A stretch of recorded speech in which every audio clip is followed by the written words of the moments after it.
Trump, he has difficulties too. He's got to frame Harris. He's got to find the right message to go after her because, as Lucas said, we've got 101 days as of today, and he's got to get back in control of the dialogue. He is clearly in a subordinate role here. He feels uncomfortable with it, I suspect, and he likes being in the guy who's setting the tempo of the campaign, and that's not happening. The only thing worse than Trump being in a subordinate role in this campaign against VP Harris is someone like Karl Rove announcing that he's in a subordinate role. He doesn't like his failures to be publicized, which might be why he also hates this. Think about this, Neil.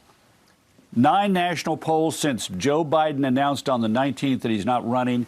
If you take those 9 polls, it is Trump by 0.88. That's basically 0.9%, and that's after he gets the bump coming out of the convention that really showed a unity for the Republican ticket and the Republican Party. It appears that Trump's campaign is suddenly struggling now that they're facing off with Harris instead of Biden, but they just can't figure out why. Now they have somebody who's worse. She's sort of incompetent. She's not very smart, but she's very radical. Very radical. She will try and defund the police. She's going to try and defund. Is she more of an extremist than most Americans today still understand? Than Bernie. They say more than Bernie Sanders. He endorsed her. Bernie Sanders is a major lunatic, okay? She's worse than Bernie Sanders. Now, she's trying to come back. She got rid of the laugh. I noticed, I haven't seen that crazy laugh that she got. She's crazy. That laugh, that's the laugh of a crazy person. But I noticed that she's not using that laugh anymore. Somebody convinced her, don't laugh, just don't laugh. Don't laugh under any circumstances because I like laughter, but sometimes. Not her laughter. For voters that somehow find themselves in the middle of these two candidates, Trump and Vance aren't asking themselves if what they're saying about VP Harris is appealing to those folks. All they know is to insult and disparage their opponents, thinking that it's a winning formula. But even Fox pundits are screaming for them to hit the brakes. Look, this is anecdotal, but I've been hearing a lot from women. They are not happy with what Trump has been saying and some of the language that he's using about Kamala Harris. It's insulting. Should he tone down his language? I think what we should do is let's look at the message. Are we trying to get our country back on course? Are we trying to stop what's going on at the border? Are we trying to stop the raping and the killing of Americans across the country? Are we tired? But hold on a Americans second, Congressman. I mean, I've been out and about over the weekend, and when Donald Trump called Kamala Harris dumb, that was a profound mistake, in my opinion. Women react to that kind of thing, and so they should. I mean, don't you think he should tone down the language? And okay, get through to the central message, by all means, but tone the language down. He said he was going to be nice, and then he says, oh, I'm not going to be nice. I think that's a mistake. Well, what you're seeing with Donald Trump, he is who he is. He's a fighter. Stuart Varney tried multiple times to explain to this Trump surrogate that he's spoken to women who are offended and insulted by the language Trump is using about Harris, before asking if he should tone it down, basically setting the softball on the tee and begging for him to hit it.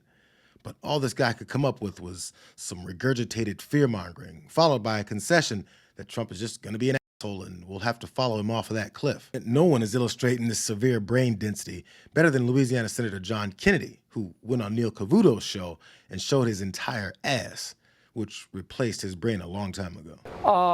Margaret Thatcher didn't giggle. Golda Meir didn't giggle. When you look at the polls, fair or not, many Americans, and again, this may not be fair, but I'm just telling you what the polls show.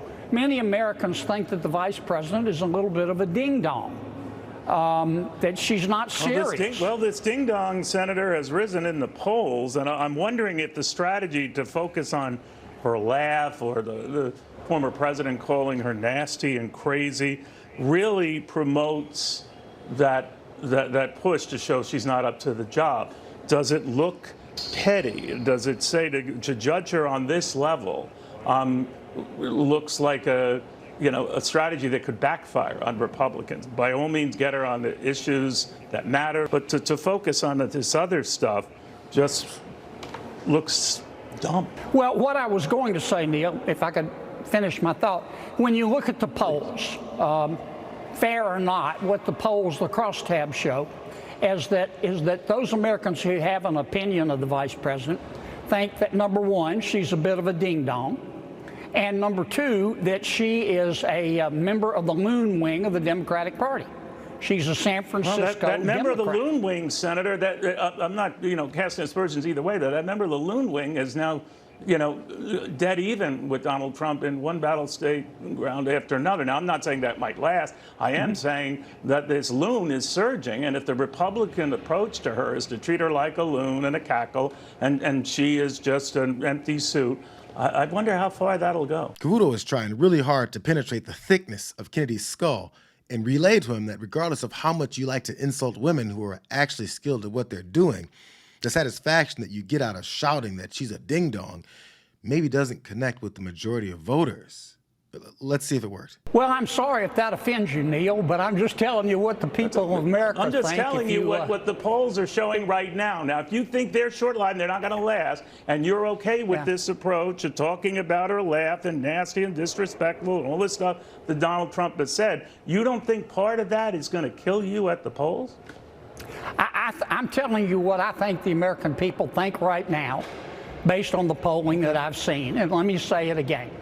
I think that fair or not, and it may upset you, but fair or not, the American people think, those who have an opinion of the vice president think that, number one, she's a little bit of a ding-dong. She's not a serious person.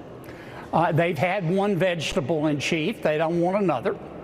And they also think that she is a member of the loon wing of the Democratic Party. It didn't work, like at all. I guess all I'm saying, for all the problems and calling her a loon and all that, and I get it, I know it's political season and that happens on both sides.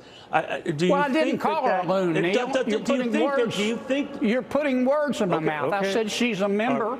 She's a member of the loon wing of the Democratic Party, and there is a loon wing of the Democratic Party. What's the difference between the loon wing and being a loon? The only reason why I'm saying it is, if that is so, and you have a lot of American people who have now taken another look at her, and maybe it's short-lived, to your point, Senator, she is running even with Donald Trump, and I'm just wondering about the approach you're taking, and it's very artful, don't get me wrong, and you raise a lot of substantive issues.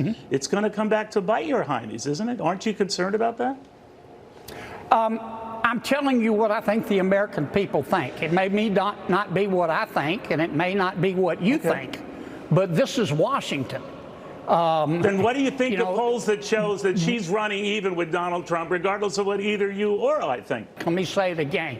The polling that I've seen shows that many Americans think that the vice president is not a serious person. As I said, that she's a bit of a ding-dong.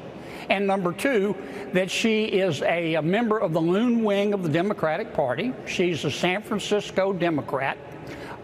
She's just like Congresswoman Ocasio-Cortez, except without the bartending experience. So Dum Dum simply couldn't release his brain from holding on to the idea that if he insults her 200 times rather than 199, voters will have no choice but to agree that she's loony, forcing them to vote for a couple of guys that are campaigning on how much they loathe women, how excited they get for the opportunity to insult them and take away their rights.